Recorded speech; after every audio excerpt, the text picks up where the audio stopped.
یہ روایت ہے حضرت سیدنا ابو سعید خدری رضی اللہ تعالیٰ عنہ بیان فرماتے ہیں، جس کا مفہوم ہے، منون نہیں ہوتی حضرت، کچھ آگے پیچھے ہو ہی جاتا ہے، اس لیے ہم پہلے کہہ دیتے ہیں کہ یہ حدیث پاک کا مفہوم ہے، اگر کچھ لفظ ادھر سے ادھر بول جائیں تو اللہ ہمیں معاف کرنے والا ہے، ٹھیک ہے جی۔ تو وہ حضرت سیدنا ابو سعید خدری رضی اللہ تعالیٰ عنہ بیان فرماتے ہیں، جس کا مفہوم ہے کہ حضور نبی علیہ الصلوۃ والسلام نے ارشاد فرمایا، شیطان نے اللہ کی بارگاہ میں کہا کہ اے رب تیری عزت و جلال کی قسم، جب تک تیرے بندوں کے جسم میں روح ہے نا میں ان کو بھٹکاتا رہوں گا، جب تک بھی تیرے بندوں کے جسم میں روح ہے نا، جب تک جان ہے میں زور لگاتا رہوں گا، میں ان کو بھٹکاتا رہوں گا۔ تو قربان جاؤں، آئے آئے تو حضور نبی علیہ الصلوۃ والسلام نے ارشاد فرمایا جس کا مفہوم ہے، اللہ جل شانہ نے ارشاد فرمایا جس کا مفہوم ہے، مجھے اپنی عزت و جلال کی قسم یہ جب تک مجھ سے بخشش مانگتے رہیں گے میں بھی انہیں معاف کرتا ہی رہوں گا۔ معافی مانگو، معافی مانگو، ہم اب بھی معافی نہیں مانگ رہے، ہم اب بھی معافی نہیں مانگ رہے، معافی مانگو، اللہ بڑا معاف کرنے والا ہے، معافی مانگو۔ اور حضرت جی میں احباب سے اکثر کہا کرتا ہوں کہ اگر کوئی میرا بھی تعلق کسی جنگل سے یا کسی غار سے ہوتا نا تو شاید ہم دل کو سمجھا ہی لیتے، لیکن کیا کریں حضرت، ہم بھی تو اسی معاشرے کے رہنے والے ہیں، ہم بھی تو اسی معاشرے کے فرد ہیں، یہ عام بات میں نے دیکھا ہے حضرت، یہ نہ جانا تو علیحدہ بات ہے نا، بندہ لیٹ ہو جائے نا شادی پہ، بندہ لیٹ ہو جائے نا شادی پہ، لیٹ ہو جائے تو میں نے احباب کو وہاں بھی معذرت کرتے ہوئے دیکھا ہے، او جی ٹریفک میں پھنس گئے، یہ ہو گیا وہ ہو گیا، معاف کریں ہم آپ کی خوشی میں شریک نہیں ہو سکے، میں نے لوگوں کو دیکھا ہے حضرت، اللہ ٹریفک میں ہو سکتا نہ لیٹ ہوں، گھر پہ لیٹ ہو گئے ہوں، لیکن کیا ہے وہ آگے سے عذر دیں گے، بھائی ٹریفک میں پھنس گئے، یہ ہو گیا وہ ہو گیا، ہم آپ کی خوشی میں شریک نہیں ہو سکے، ہمیں معاف کر دیں۔ لیکن حضرت جی دکھ کی بات ہے کبھی ہم نے اپنے رب سے بھی معافی مانگی ہے؟ نہیں مانگی ہے، نہیں مانگی، کبھی نہیں مانگی، نہیں حضرت، معافی مانگو اپنے رب سے، اللہ بڑا معاف کرنے والا ہے، اور یہ جو کچھ ہے حضرت یہ ہمارے گناہوں کی نحوست ہے، اللہ بہت معاف کرنے والا ہے، اپنے رب سے معافی مانگو، سچی توبہ کرو۔ دکھ کی بات ہے ایک تو یہ ہے نا کہ یہ گناہ کر کے ہم پچھتا نہیں رہے، اب آگے شیطان ہمیں یہاں لے آیا ہے کہ ایک تو کر رہے ہیں اور اوپر سے پھر حضرت اس پہ ہم نے دلیلیں بھی ڈھونڈ رہی ہیں۔ ایک تو ہوتا نا چلو ایک بندے نے داڑھی نہیں رکھی، آپ اسے پوچھیں میں داڑھی نہیں رکھی، وہ آگے سے معافی مانگ لے، غلطے دعا کر اللہ منو توفیق بھی دے، اللہ منو نہ توفیق کی بات کرے گا نہ معافی کی بات کرے گا، کیا کرے گا آگے سے دلائل دے گا، کتنے لے ہے جی، کہاں لکھا ہوا ہے داڑھی؟ یہ ہوتا نا ایک تو بندہ معافی مانگے کہ بھائی غلطی ہے میری، دعا کر دو اللہ مجھے معاف کر دے، آگے سے حضرت ہم نے نئے ہیلے نئے بہانے گھڑ دی، نہیں حضرت اپنے اللہ سے معافی مانگو، اللہ بہت معاف کرنے والا ہے۔ اور حضرت جی معاف سچے دل سے معافی مانگ کے تو دیکھو پھر ہوتا کیا، یہ لکھا ہے کہ حضرت فاروق اعظم رضی اللہ تعالیٰ عنہ کے دور میں نا ایک چنگی ساز بجانے والا گویا، کیونکہ اسلام میں تو حرام ہے یہ، حضرت فاروق اعظم رضی اللہ تعالیٰ عنہ نے کئی بار اس کو روکا، اس کو کوڑے بھی پڑے، لیکن وہ باز نہیں آتا تھا، چھپ چھپا کے اس نے پھر کہیں نہ کہیں محفل سجا ہی لینی، لیکن کیا ہوا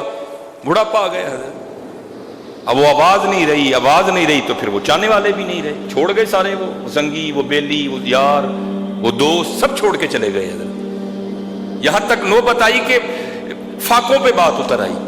اب کیا ہوتا ہے حضرت، آئے ہائے جب سارے دروازے بند ہوتے ہیں نا تو بندہ پھر ہی اس در پہ جاتا ہے حضرت، سارے در بند ہو گئے، یاروں نے بھی بند کر دیے، چاہنے والوں نے بھی بند کر لیے، وہ جو مداح تھے انہوں نے بھی منہ موڑ دیے، سب ختم ہو گیا۔ تو کیا کیا، وہ جو ہے نا وہ جنت البقیع شریف میں آیا اور لیٹ کے نا ایک درخت کی چھاؤں میں تو اپنے اللہ کو پکارتا ہے، کیا شیطان نے کہا جب تک ان کے جسموں میں روح باقی ہے میں پھٹکاتا رہوں گا، تو آگے سے اللہ جل شانہ نے کیا ارشاد فرمایا، مجھے بھی اپنی عزت و جلال کی قسم یہ جب تک مجھ سے معافی مانگتے رہیں گے میں بھی ان کو معاف کرتا ہی رہوں گا۔ ٹوٹ گیا نا سارا، اب آ کے لیٹا جنت البقیع شریف میں ایک درخت کے نیچے، تو اب پکارتا ہے یا اللہ جوانی تھی توبہ نہیں کی، لیکن کیا ہوا